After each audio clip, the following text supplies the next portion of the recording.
Hello, I'm Nick Knoth. Welcome to the COMO Vanguard podcast. This is the companion show to the COMO Vanguard written publication available on Substack. You can find more information and past reporting, as well as links to submit questions and support the show at comovanguard.com.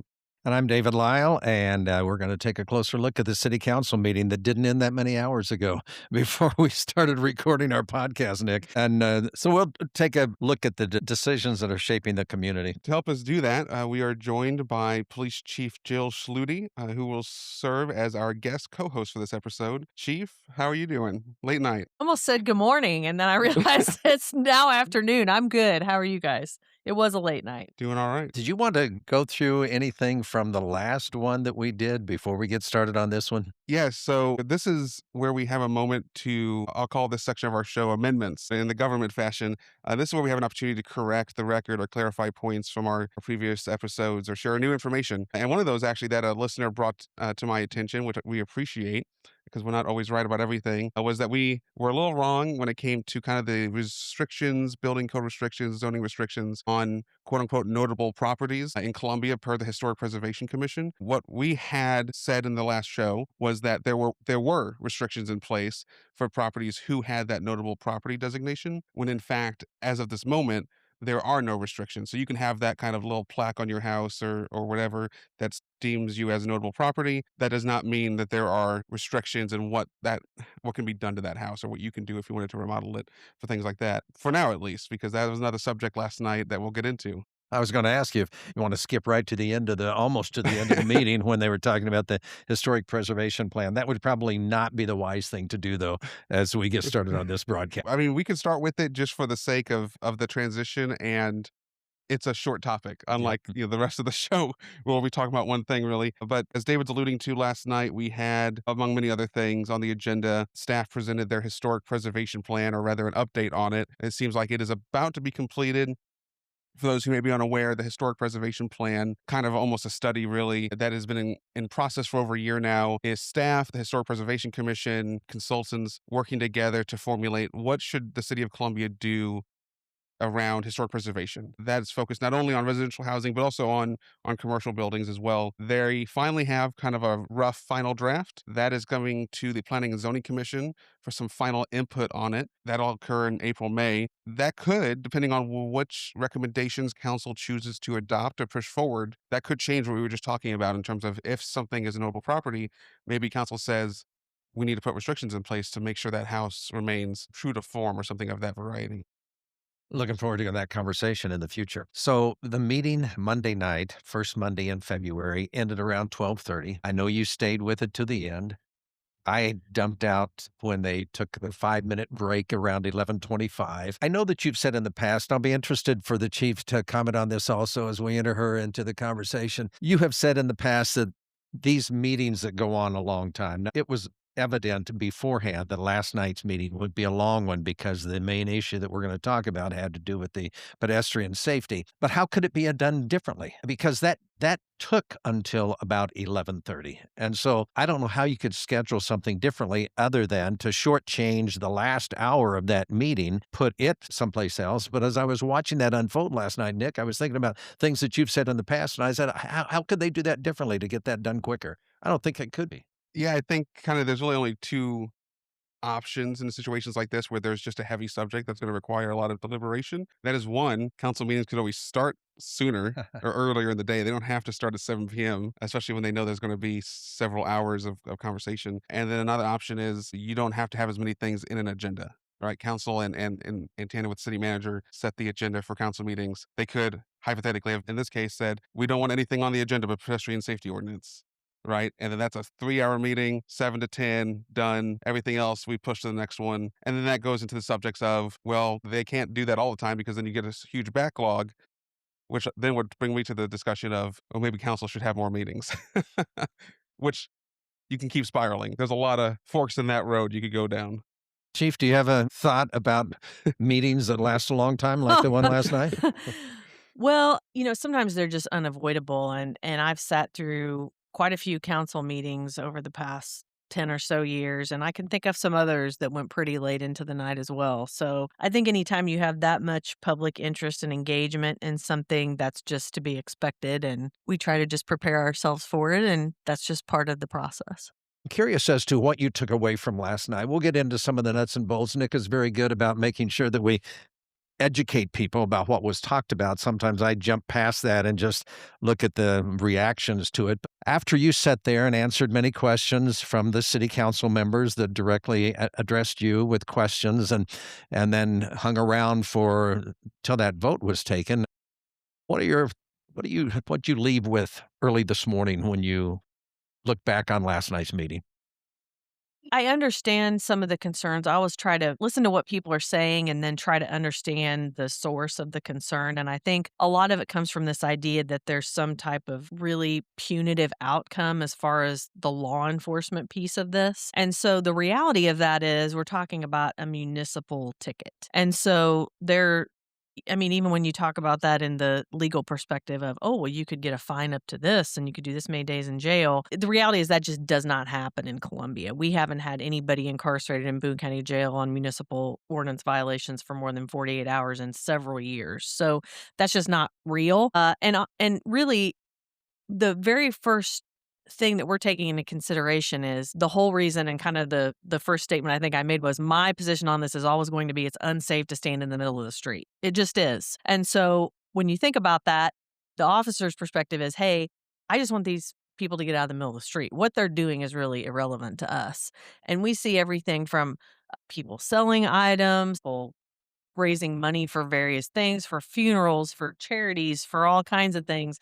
And then also people performing sometimes. We obviously see people with signs and people panhandling. And so all those things occur. And in our view, none of them are less safe, more safe. Does that make sense? Mhm. So I think understanding that we're just worried about the safety perspective of it. And honestly, it's a distraction to drivers. I mean, people are distracted enough I know we have all these laws about, hands-free and all that. I'm not naive enough to think that people aren't still handling their cell phones in their cars. So add into it people in places we might not expect them, doing things we might not expect. I just think it's safer if people aren't in the road. Nick, will you want to summarize the decisions that were made last night? Summarize what happened in 3 hours in like 30 seconds? I'll do my best. Good luck. So for those who have been living under a rock, one of the controversial, contentious, I don't know what the phrasing should be on this, items that came up last night, the item was the pedestrian safety ordinance.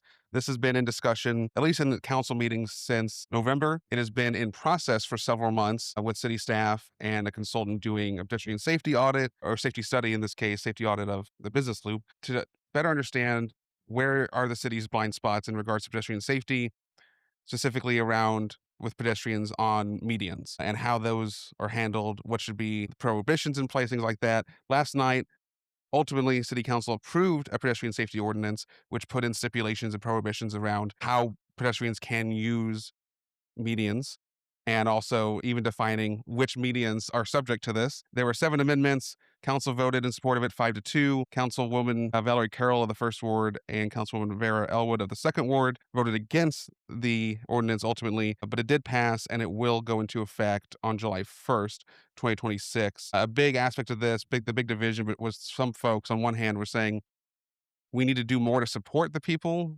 whether it's homeless, panhandlers, whatever you want to label folks on these medians, utilizing them to try to drum up funds of some kind for themselves. And on the other hand, there are people who are saying, no, we need to do something about this as an issue, right? It's not safe for folks to be there. It doesn't look good, whatever their opinion was on the subject. And people had very, very strong feelings on each end. There was certainly contention within the audience, some yelling or shouting at certain points from folks. And so it was a dynamic evening. When I thought about it, I thought maybe and tell me that I'm wrong here, both of you, but it seemed to me like what was accomplished by this ordinance was to get people off street corners, get people off of medians in the middle of the roads, and we can think about where some of those things are. But other than that, did it change much? In some senses, no. And I had people ask me, well, can't people who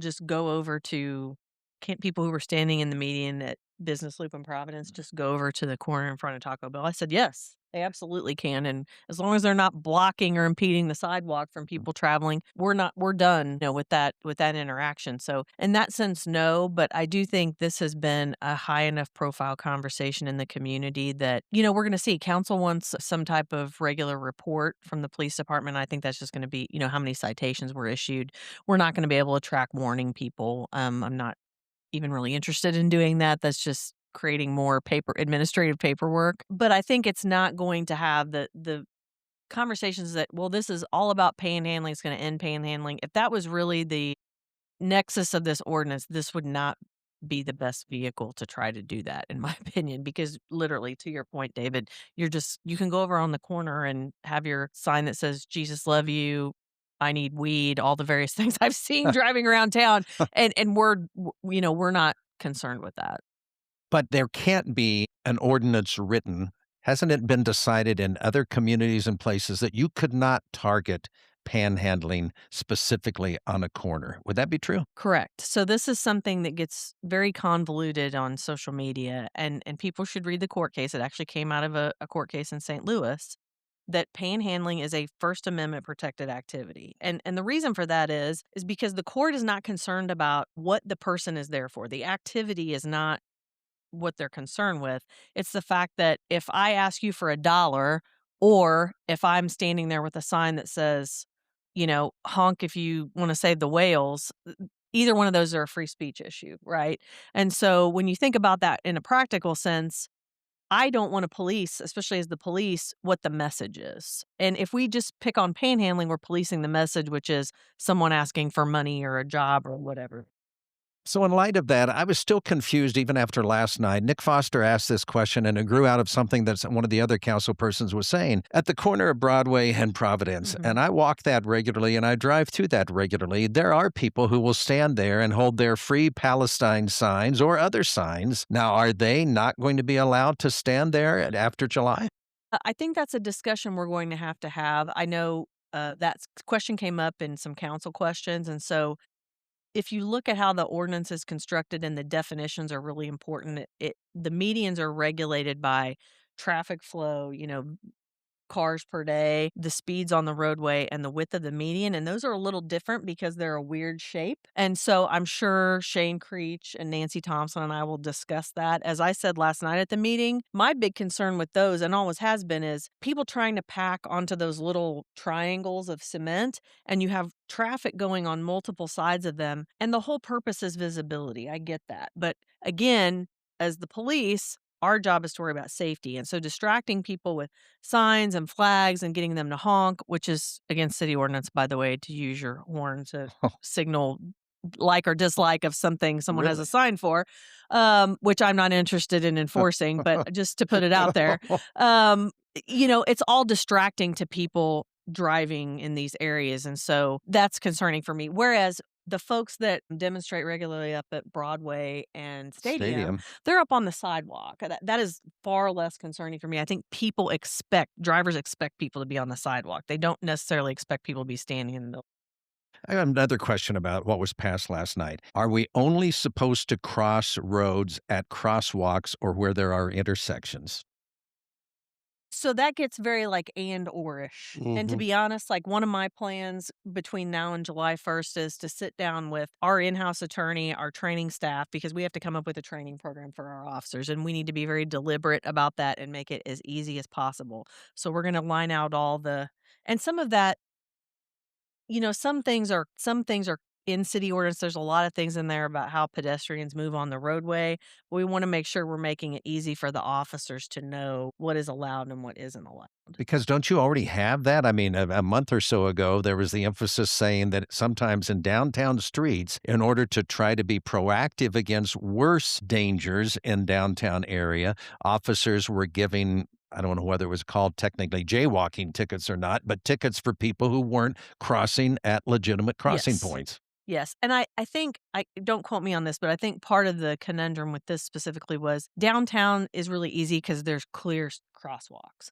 And a lot of other places in the city, and I think it's because they're brick and they're pretty and you can really notice them. A lot of other places is just paint. And so I think part of the issue is here, a lot of these higher traveled roads with higher speed limits, you think about the stretch from, say, Providence from Nifong/Grindstone Parkway to Green Meadows. That's a long stretch of road. Where do you cross in there? So I think we're trying to maybe nail that down a little bit more Same tightly. thing even happens, I'll go back to Broadway, a little bit west of Providence, where Crunch and Schnucks and all that drive that goes out of there that's across from what is now called Multiply Credit Union. There are people who cross that all the time. And there are Grant teachers, Grant Elementary School, a little bit further up close to Garth, who park next to Bard Owl and cross Broadway. And we had a pedestrian hit there and killed. Yeah, and there's no crosswalk unless you go all the way up to Garth or all the way down to Providence. But people will always cross there, and there are 5 lanes of traffic pretty much. If you look at that, it's a wide spot there. So I would think that that was already something that could have been cited or a citation for crossing there even before anything was done last night. But last night it almost sounded like they recodified that or made it an ordinance again. And I wouldn't advise that you do this unless you just have a lot of free time in your hands. But if you look through the code of ordinances, there are some that overlap and repeat each other, and that's just over time. I think one of the ordinances I read last night was voted in 1964. You So, said that. I heard you say that. there's definitely some older things in there. And I think something that I think was a good conversation that is relevant is, to your point about that area. I think I've lived here since 1995. So I've seen this. I remember when Rockbridge High School seemed like it was way out in the country somewhere. And so as we see a lot more people living downtown, a lot more businesses kind of filling in, and we have far more roads now that are 5, 6 lanes across. I think the point is well made about, as we move forward with putting in more infrastructure, we have to be more mindful about how people are going to cross the road in different places. And so I think thinking about that going forward, and when we have the opportunity, if the business loop, for example, does a reimagining of how everything looks down there, I think that's a great opportunity to address some of those issues. But in the meantime, we have to live with what we have. I think one thing that you guys both touched on that I would like to discuss a little further was how much how narrowly tailored I think this actually was because of all the kind of if then statements, as I would call them within the ordinance. And this also goes back to the chief's point about how when to cross the road, how to cross the road, because there was those were like if then, right? If a lit pedestrian crossing exists, that's the way to go. If one doesn't exist, then you have to do, if it's a stop sign, do this. If this, then that. The speed limit, Or the and like on Broadway, which we were talking about, the speed limit is not 35 plus at that particular stretch. So does that disqualify it? Is it okay to cross that? Well, and that was part of it. I think this is so narrowly tailored in my interpretation that this is not as widely applicable to intersections and medians as I think people believe it is, because of how many if then restrictions, what if scenarios that were put in. There's not that many, it seems like, where it'll actually be applicable. I think there'll be more than some people think and fewer than other people think. As Shane Creech said last night, that's always going to fluctuate based on new roadways that are being built and infrastructure that comes in. So I think having a map and people clearly knowing is important. I will tell you, one of the frustrations I've had during this process is there's a lot of talk about, well, the city's going to get sued, which we get sued all the time for a variety of things. That's just part of being a city. But that this is not constructed in a way that's going to withstand scrutiny. And I'm not a judge. I'm also not a lawyer, but I do know enough to know this ordinance was very closely mirrored off of places, including Springfield, Missouri, who have narrowly tailored the ordinance to address the specific safety issues that the community was experiencing. If you look, Springfield, Missouri has a whole website they stood up about this. They used the exact same company, I believe, to do a traffic study. They had numbers where they were having, I don't remember the time frame, but over a certain number of years, they were having 70 pedestrians struck by cars every year. So that's and actually they have extra limitations on where you can cross depending on if it's dark or not dark. Like within 30 minutes of dusk and all these various things that really kind of drill down even more.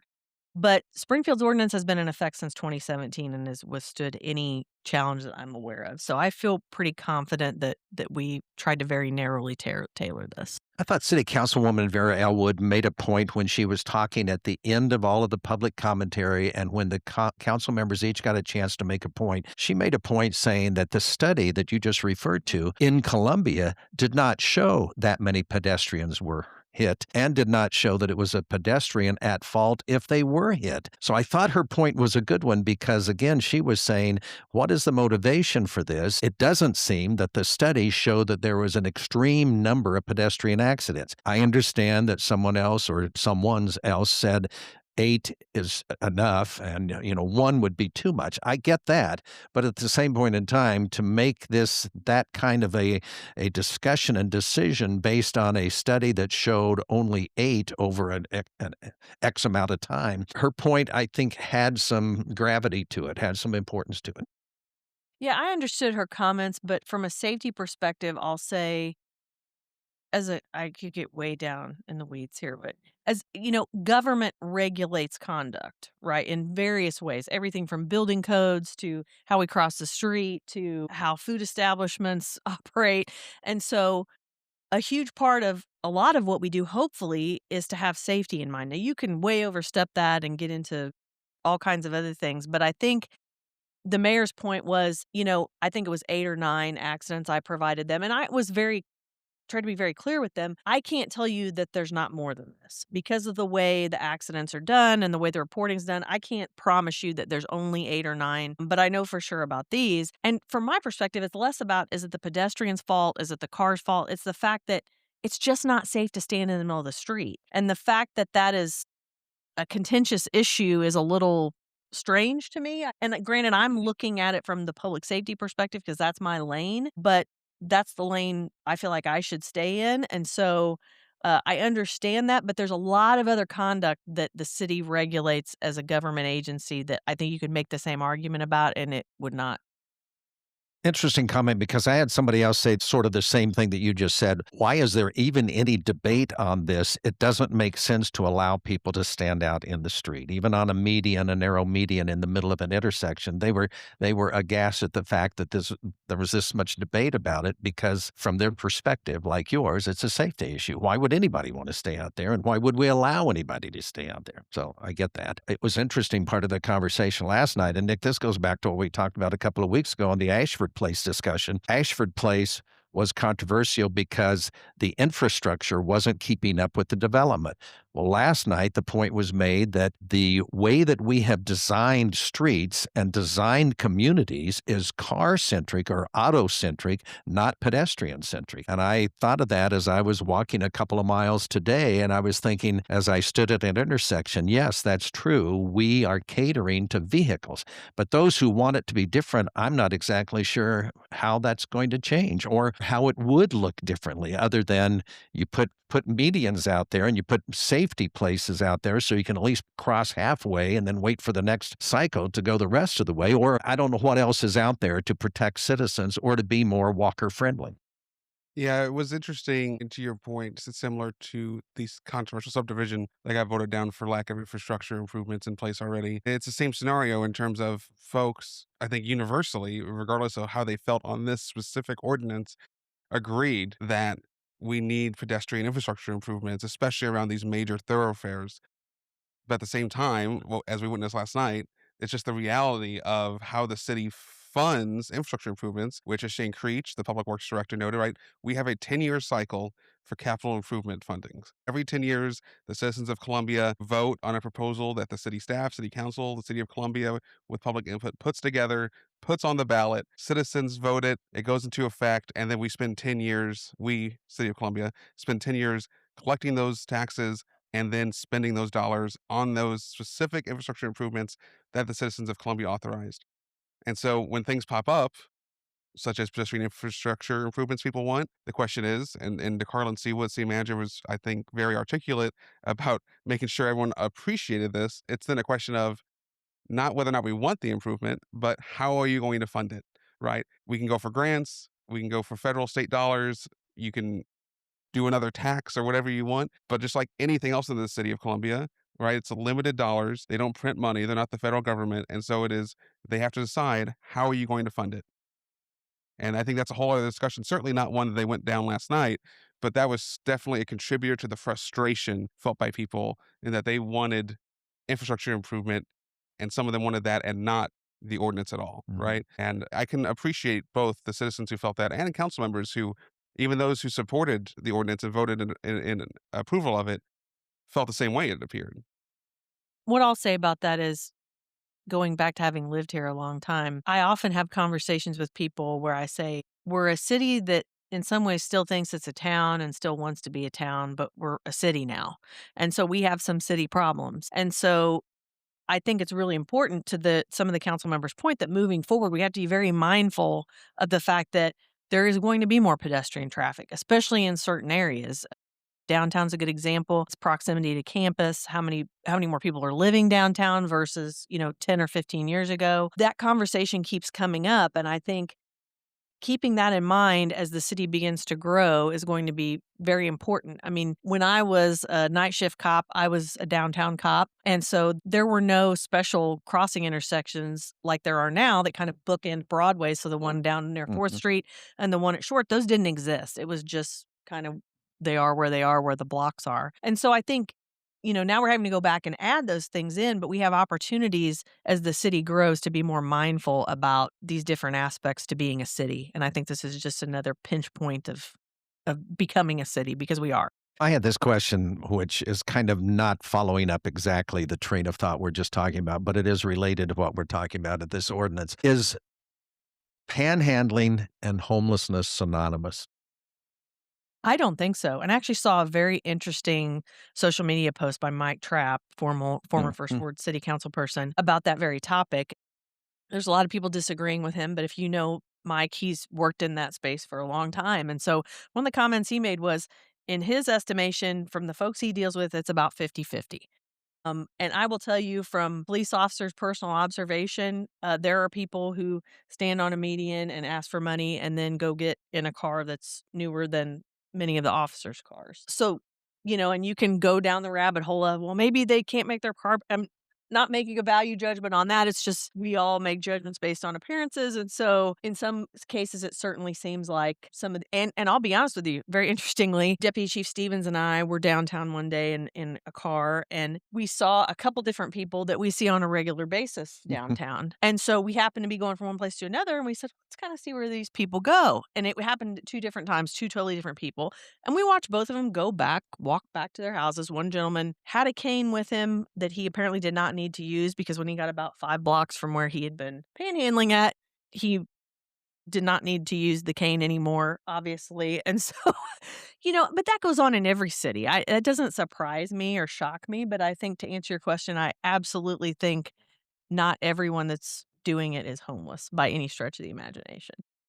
Well, frankly, we had a homelessness report last night, Right. which was very timely. I think folks who work in that field, whether it's nonprofits like COMO Mobile Aid Collective or the Trap Brothers who work in that space as well, and many other entities, have found that to be true, right? That it's kind of a mixed bag of folks with different backgrounds, some who are truly homeless or unsheltered, others who, different situations. It certainly brought up a lot of emotions last night, It right? I mean, did. there were people who were, I mean, literally shaming council and city staff for even considering the thought of this ordinance.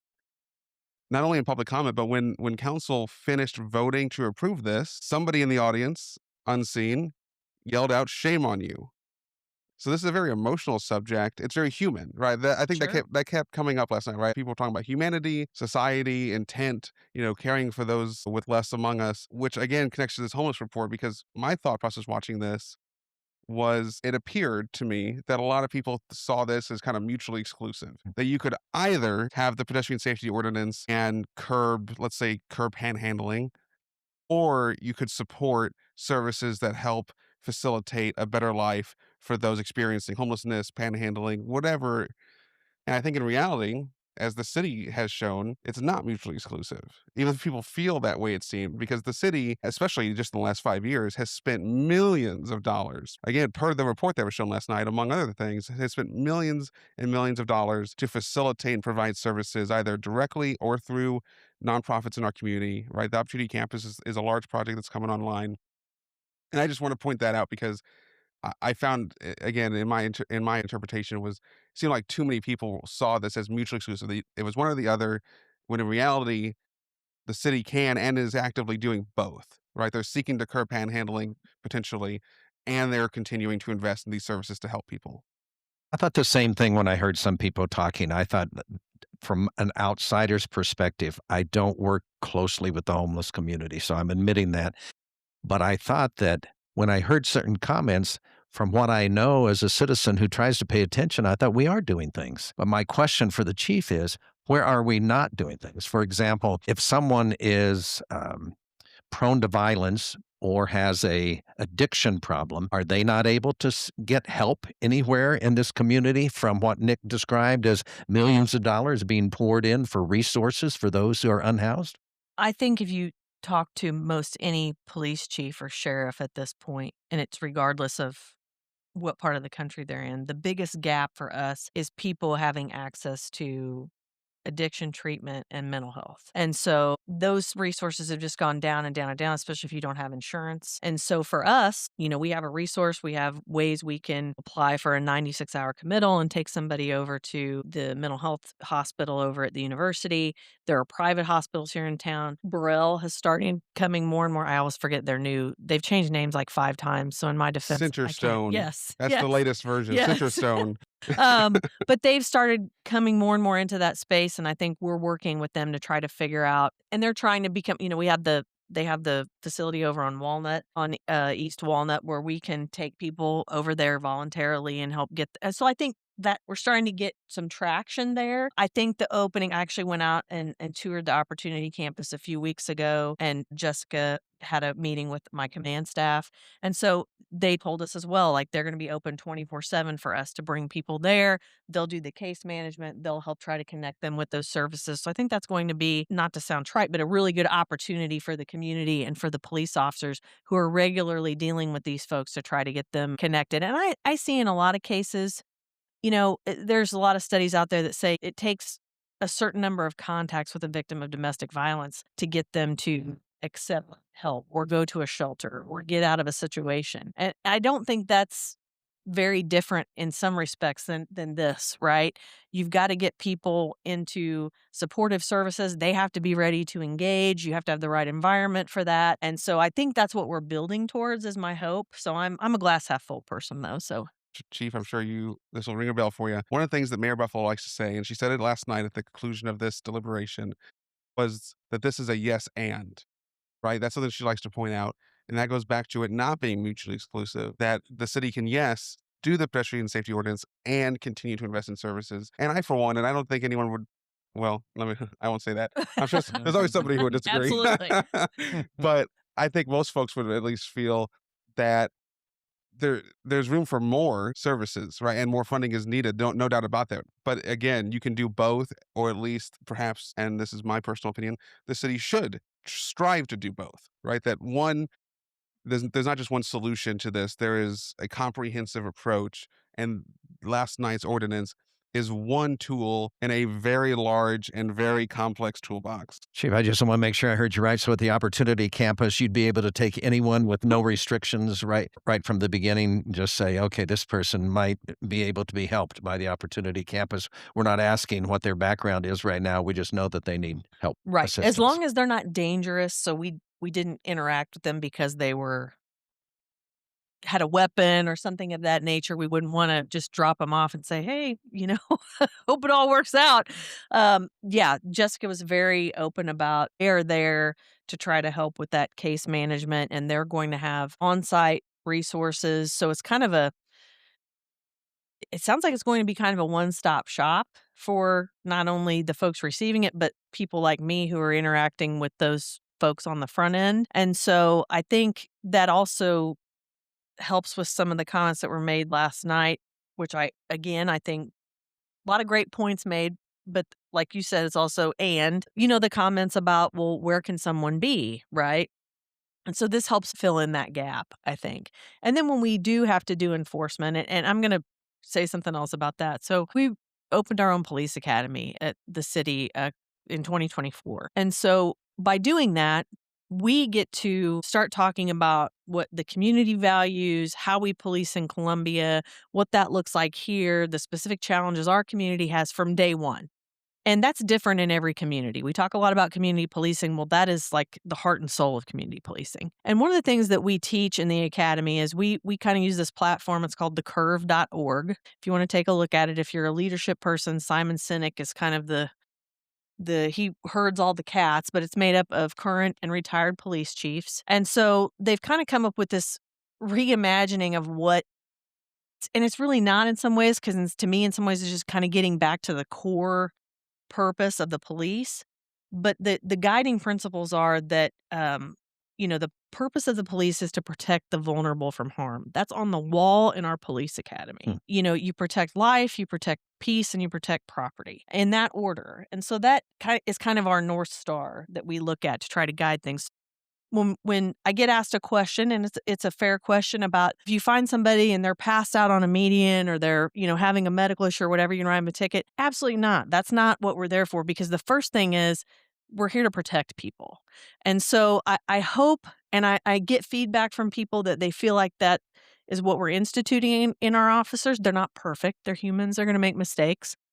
But I want people to know that that's something we take very, very seriously. And if you kind of want to know how I view the world through the lens of policing, please look at that website, because I will explain all. With that in mind, going back to the heart of this ordinance, and right, there were 7 amendments last night, as we talked about already. There was a lot of kind of if-then things, all these stipulations, filters put on it, so to speak. You're the chief of police. What are you worried about? I always worry about, we have a really young department comparatively. We've had, hiring has been really good. We have 14 vacancies right now. So we have about a 7.5% vacancy rate, which is great. Want to fill those spots for sure. And I think we can. There's always the chance that somebody does something wrong, or writes a ticket when they shouldn't, or tells somebody they can't be on the wrong median. I mean, those are such, in the grand scheme of the mistakes that could be made as a police officer, that's not high on my list of, oh my gosh, that's going to be life altering. I think I do get concerned that people that feel passionately on one side or the other, sometimes the police become the pawn, right? And so people try to manipulate us into, I want you to do this, or I don't want you to do this. And so there's going to be a lot of training involved in this, and a lot of reinforcement of, hey, the other thing is officers always have discretion. There's very few instances in police work. The two that come to the front of my mind is, we shall make arrests for domestic violence, and if you have an arrest warrant, we have to arrest you. Beyond that, we have a lot of discretion. So the idea that, I can promise you, police officers do not like paperwork. So the idea that they just want to go out and churn out these tickets and do all this paperwork, I speak very confidently for them when I know they do not want to do that. So that's always my fear, and just bad information going around. I mean, already this morning, I shouldn't have even looked, but I couldn't help myself. And already this morning it was, but are they really going to enforce this? The mayor's going to tell them they can't enforce it. Okay, another point of point of order is, the mayor or any individual council people cannot direct any department head, including the police chief, to do or not do something. That is prohibited by the charter. And I know people say, oh, I bet it happens anyway. It has not happened to me. And I don't foresee any member of the council or the mayor coming to me and saying, I want you to enforce this law, don't enforce this law. That would be a whole separate conversation we would have to have. But that's just not the way things work. So yes, we are going to enforce it. By enforcement, does that mean we may give more warnings than someone would like? As I said last night, my primary concern is voluntary compliance. Anything we do, if we can get voluntary compliance, that's always a win. So if all it takes is an officer to come up and go, hey, you may or may not know this, Nick, but you can't be on the median here, and here's why. It's just unsafe. We have an ordinance against it. And the person's like, and even if they don't like it and they say something really rude, as long as they aren't on the median anymore, it's a win, right? We didn't have to use force. We may not have had to write a ticket, and we did what we were being asked to do. And so I think sometimes we overthink this. Well, I really appreciate what you just said, and I hope people hear that. I think people are looking at things happening on a higher level than what's happening in Colombia and have lost trust in those in positions of authority and think that manipulation happens in government or politics all the time. And I don't think that's fair. And I don't think that that does happen all the time. And I would trust what you're saying. I don't know whether we can leave this or not, but before we run out of time, Nick, I don't know if you want to say something, but I've got a couple. I want to rapid fire questions Oh for the boy, chief for just this a is where I time. get in Well, trouble. I'll cut in before you rapid fire because it's connected to what we were just talking about in terms of like, what are you worried about? One, I don't know if worry, concern that swung to my mind when start thinking about the practical effects of this going into effect is I imagine there's a likelihood that some people will start calling 911 more often because they'll feel empowered. Like, oh, I see somebody on the median and I'm not happy about that. And then the next thought in my mind is, how is joint communications and CPD working together going to handle that if that occurs, right? If there is like now people feel like they can call 911 anytime they see someone on the sidewalk or the median that they don't like because your average Joe, so to speak, on the street isn't necessarily going to appreciate the nuance of everything that was discussed last night. And what I'm about to say is not going to set well with some people, but that's okay because reality and truth is more important than expectations sometimes. So the way things work in the real world, like not on TV or Netflix or cop shows, as fun as some of those may be, is every single call that comes into joint communications is prioritized through a system. So they're intaking information, they're asking, pertinent questions about weapons, is it in progress? What type of crime is it? And all that's going in the system, and then it gets coded, and it's from priority 1 clear down through 7, I believe. 1 being the highest, 7 being the lowest. So I don't think it will shock you to know that someone standing in the traffic median is pretty low. I don't know how exactly they'll code it. We'll have to work it out with them because I would like to try to be able to track those calls. But let's just say we pick, traffic hazard is one of the codes. That's like, depending on what type of, is it, there's a giant tractor tire in the middle of the road, they might bump that up a little bit because a car could hit it. This is going to be down there. So we respond to those calls based on priority. So if we have a lot of domestic issues going on, or people are fighting downtown, or there's, a robbery or any number of things, all those things are above that. And so I'm big on expectations. And so people should not expect that a cop is going to go lights and sirens to go tell the guy to get off the median. That is not going to happen. And I know for some people, this is like a really high priority, but we have to handle things the way we don't get to set things out specially and go, oh, well, this is different. We have to be because it's prioritizing life safety over other things. And this is a safety issue, no doubt, but there's always nuance too, right? Is it just, David standing in the median and he's dancing and playing his guitar or whatever Playing he's hacky doing, sack. playing hacky sack. That's a great one. Or is it the calls we do get sometimes, which is someone's on the median, they're passed out, they're kind of partially out in traffic. Well, my expectation would be an officer would maybe have to be more responsive to that based on the safety issue being presented. So some people will not be happy with it, others will, but that's not my primary concern. Oh, I appreciate that. Yeah. David, you want to do your Just rapid fire? A couple of questions. They're really not This rapid feels like fire. I'm being interviewed for the job all over I again. know. I remember that. I'm just curious as to this because when the Citizens Police Review Board did their annual report last night, just to make it really simple, I'm curious as to your approach and opinion. I understand what the review board's problem or beef or complaint is, and it may be legitimate, it may not. I'm not saying either way. My question to you is, do you just let that work itself out and you just say, you know what, whatever's decided lawfully, either through Jefferson City laws that are made, and what I think, I can't summarize this really well other than the fact that there are certain laws and certain interpretations of the law by the city attorneys, which are saying that right now the review board has limited power to do certain things. They can review what comes before them, with it, it's a complaint against an officer, but that's about the limit is what they can do, is how it's interpreted in Colombia. Are you just watching this as a spectator, or do you have any say in what you want to see happen here? Well, I have a long history with this. When the board was first being discussed, which was because of the incident at the mall, if people remember that, there was a large fight out at the mall and different things happened. And I was a member of police union leadership at the time. And so we were engaged to be involved in that conversation, and we were. And we decided as a group that we were not going to oppose the formation of the board. We felt like it had a place, it could be helpful, it could help with trust. And so we did not come out against that.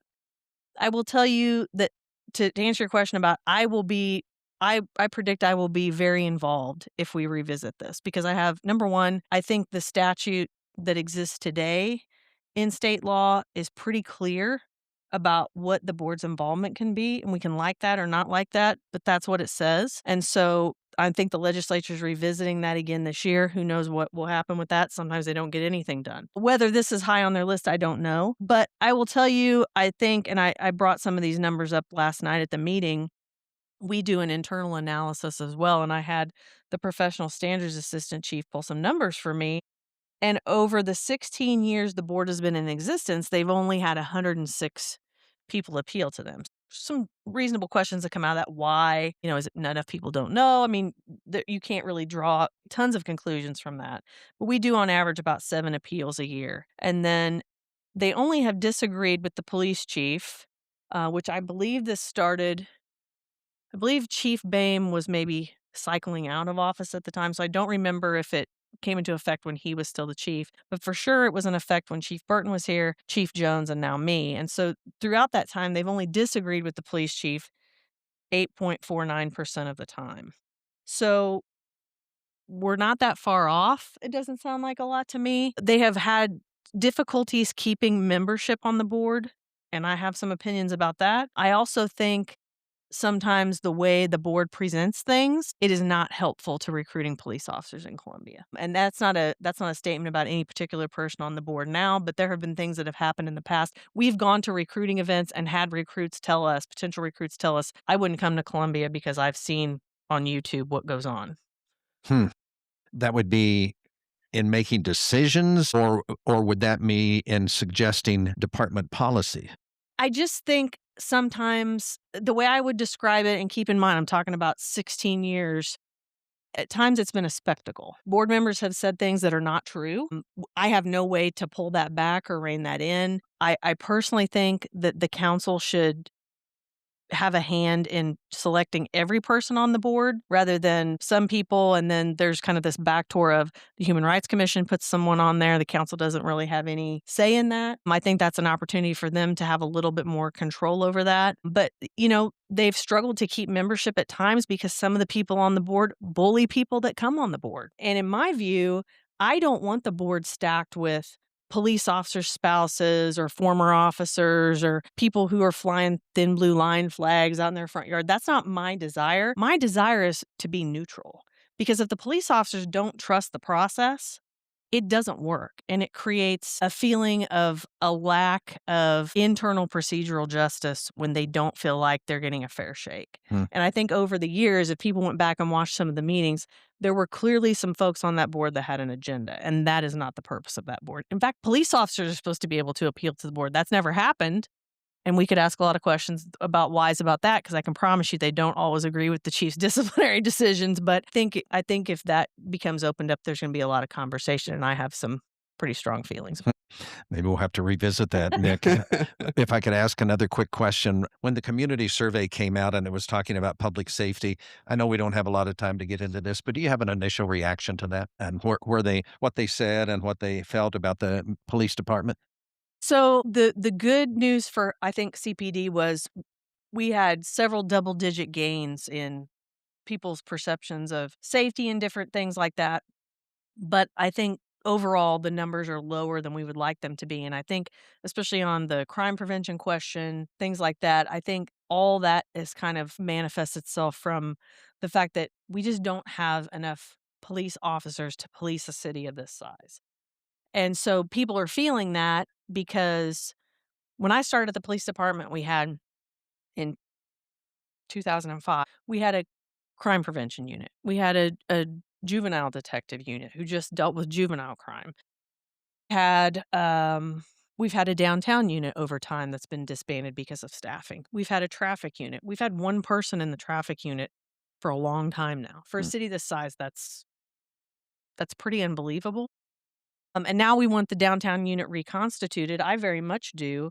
But that requires robbing Peter to pay Paul, and that's what we keep doing. And when you look at other cities, and boy, this can get super, super difficult because people want to say, oh, it's just a simple calculation of officers per 1,000 residents. Well, no.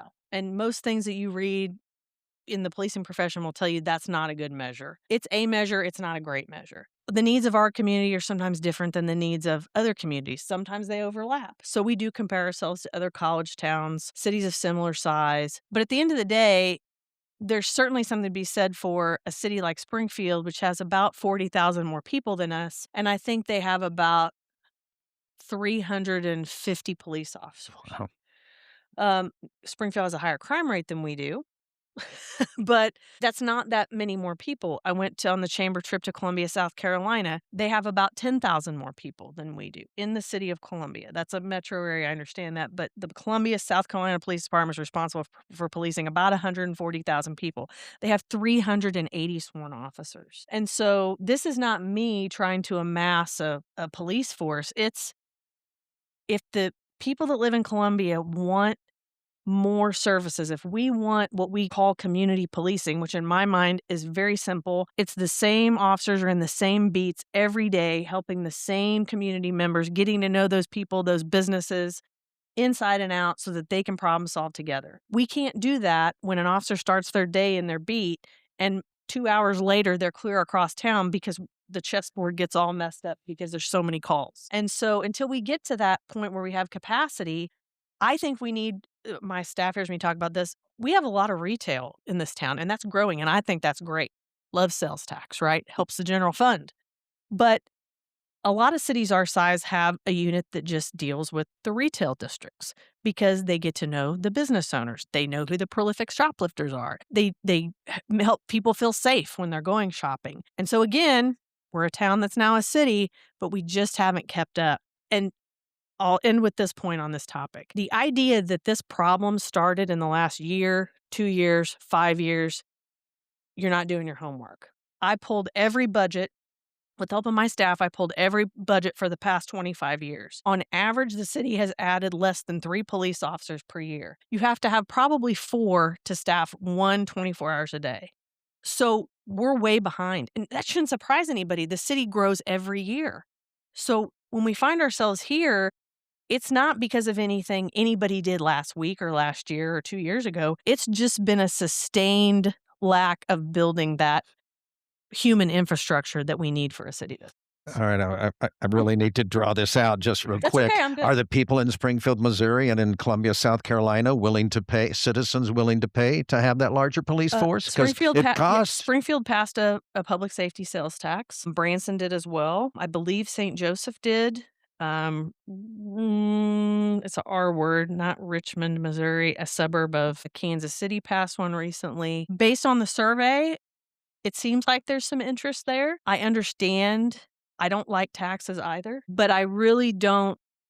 To get where we need to go, and I've told the city manager, based on everything we've been able to do with hiring and with the academy, I think we can hire 20 people a year. Now, the moving target is always, you're always going to have retirements. You're always going to have people that say, I thought this was for me. It is not for me. We had a guy that had been with us for 10 years. He was a supervisor. He said, I think my family and I have decided this is not the best choice for us. And he went out of police work entirely. And I have to respect those choices, and I do, but that's always a moving target. I think we need at least 60 more officers right now. I think I can hire 20 a year. The other looming problem, honestly, is we are in a building that is 93 years old. The amount of maintenance that is done to that building on a regular basis just to keep the heating and cooling working is huge. And so I think all of you probably have worked in places or around things enough to understand that the environment that a person works in, even more so today, has a huge impact on their morale, how they feel about coming to work. And we have officers in little corners with no windows, and it's 85 degrees in one room and it's 65 degrees in another room. And they have, there's 3 places to sit and eat your lunch. And I was a little bit overwhelmed because when I went to Lawrence, Kansas, I believe that we went up there in October, November. to talk to them about some homeless issues. They have a brand new, beautiful police department. And I was just awestruck. It had a gym, it had, you know, places where officers could sit and enjoy some downtime. It had outdoor space. You know, and I'm not talking about Club Med, but there were windows. You could see daylight. It just felt like a space that everybody could work together and collaborate. And I think it's a huge kind of overlooked, even the money aside that we're pouring into that dilapidated building. It's just kind of, it's a hard selling point. Like people see that building and they're people that come into it and do tours are like, oh my gosh, I did not know it was this bad. You can't make coffee on my floor and have a space heater on without the circuit breaker blowing. So Well, I appreciate that because everything you're saying, whether it's, the facilities or perhaps more importantly for citizens in terms of staffing, is the same thing in terms of the infrastructure discussion that occurred, right? Which is, yes. how are you going to pay for it? Yep. Is it a public safety tax? Whatever it might be.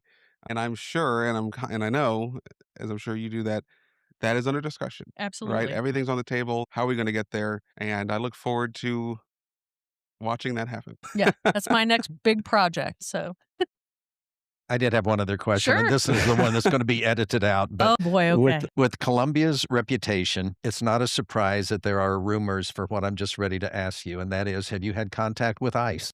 No, that's an easy one. I thought this was going to be something hard. No, they have not contacted me. And as I mentioned at the council meeting, I don't want to give anybody false hope that they would.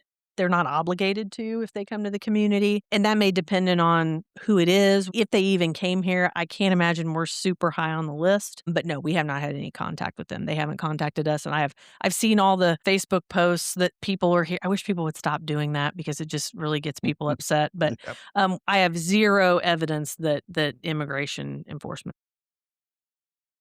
There you go. Well, something tells me if that does happen, which I for one hope it does not, I wouldn't be surprised if you didn't hear from them. They don't seem to have a great interest in collaborating with anyone. Anyways, not to go off on a tangent there. Well, Chief Schlude, thank you so much for joining us today. We really appreciate it. We know not only was last night a late night, but in your role, you have a lot of late nights and early mornings, and I imagine that you're as far from a 9 to 5 as one can get.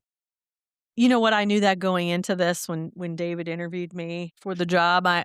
I knew that. I've been here a long time. Although some days are more challenging than others, I am very, very honored and humbled to be able to be part of a department with such great people that really genuinely love to serve people. So thank you for the time. I'm happy to come back anytime. I just want to say also, this is one of the best hours of my week is going to be because the education that you provide through your answers and through your insights, very beneficial. So thank you so much. Thank you both. Absolutely, absolutely. And we look forward to having you back on the show at some point in the future, maybe with a funding proposal. Or not as late of a night before. Or not as late of a night. That would help for sure. Well, this has been the COMO Vanguard podcast. If you found this episode useful, please leave a review on your podcast app of choice and share it with others who care about local government. And also submit your questions, and you can find the reports, learn more about COMO Vanguard at comovanguard.com. If you want to receive COMO Vanguard's written reports as they happen, be sure to subscribe on Substack. And listeners, we're excited to share with you that you don't have to be as amazing as our friend of the show, Jay Sparks, and his Marker Squeak Consulting, who, for those who don't know, which I imagine is almost everybody listening, he has been kind enough to open his doors to his establishment and let us use his podcast recording studio. And so you don't have to do that to support the show. Again, you can go to comovanguard.com, click support the podcast, and you can sign up for as low as $1 a month to help support the show. That helps us cover overhead, hardware, software, all these things to keep the show going, and we appreciate it.